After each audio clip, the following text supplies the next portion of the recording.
আসসালামু আলাইকুম এভরিওয়ান। এখন যেহেতু শীতকাল, তো শীতকালে সন্ধ্যার পরে স্বভাবত সবারই ইচ্ছা করে পিঠা খেতে, কিন্তু আমি সাধারণত পিঠা বানাতে পারি না এবং তার উপরে আমি নতুন রাঁধুনি, রান্নাতে তেমন আমার কোনো দক্ষতা নেই। তারপরেও আজকে চেষ্টা করব খুব সহজ একটি রেসিপি ট্রাই করার। রেসিপিটি হলো সুজির পিঠা। সুজির পিঠা তৈরি করতে আমাদের প্রথমেই লাগবে ডিম এবং তারপর সুজি, আর সাথে লাগবে পরিমাণ মতো চিনি, সামান্য লবণও দিতে হবে। এখন আমি খুঁজছি ডিম ফাটানোর একটি পারফেক্ট জায়গা, কোথায় ডিমটি ফাটানো যায়।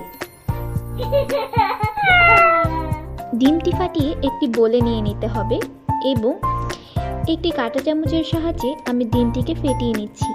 তবে আপনারা চাইলে এখানে হ্যান্ড হুইস্কও ব্যবহার করতে পারেন। আমার হাতের কাছে যেহেতু হুইস্ক ছিল না, এই জন্যই আমি কাঁটা চামচ ইউজ করেছি। এর সাথে দিয়ে দিতে হবে অল্প অল্প পরিমাণ করে চিনি, এবং চিনি দিয়েও ভালোভাবে নাড়তে থাকতে হবে যতক্ষণ না পর্যন্ত চিনি ডিমের সাথে ভালো মতো দ্রবীভূত হয়ে যায়। কিছুক্ষণ অপেক্ষা করলেই চিনি এবং ডিম ভালোভাবে একে অপরের সাথে মিশে যাবে। এ পর্যায়ে দিয়ে দিতে হবে গুঁড়ো দুধ। গুঁড়ো দুধ দেওয়ার ফলে কিন্তু এই পিঠার স্বাদ অনেক গুণে বেড়ে যায়, এবং গুঁড়ো দুধ দিয়েও ভালো মতো নেড়ে চেড়ে নিতে হবে যাতে গুঁড়ো দুধ সুন্দরভাবে এই মিশ্রণের সাথে মিশে যায়। এই পর্যায়ে দিয়ে দিতে হবে সুজি, এবং সুজিও অল্প অল্প করে দিতে হবে এবং তার সাথে বিট করে যেতে হবে, এবং ভালো মতো সবগুলো উপকরণ একসাথে মিশিয়ে নিতে হবে।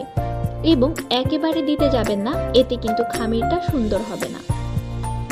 দেখতে পাচ্ছেন এক পর্যায়ে খামিরটি এমন হয়ে যাবে।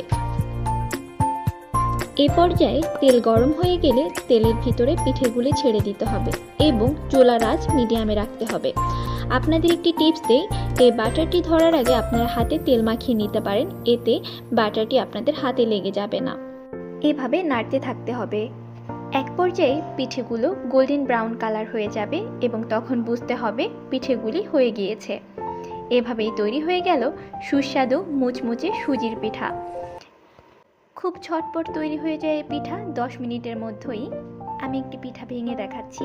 এর ভিতরে যেমন সব সিদ্ধ হয়েছে, তেমনি বাইরে ক্রিস্পি মুচমুচে হয়েছে। বিকালের নাস্তাই বলেন বা সন্ধ্যার চায়ের সাথেই বলেন, খেতে কিন্তু সত্যিই মজা। যাই হোক, পিঠাগুলো দেখতে অতটা সুন্দর হয়নি কারণ আমি নতুন রাঁধুনি। ইনশাল্লাহ ট্রাই করবো আবার। আল্লাহ।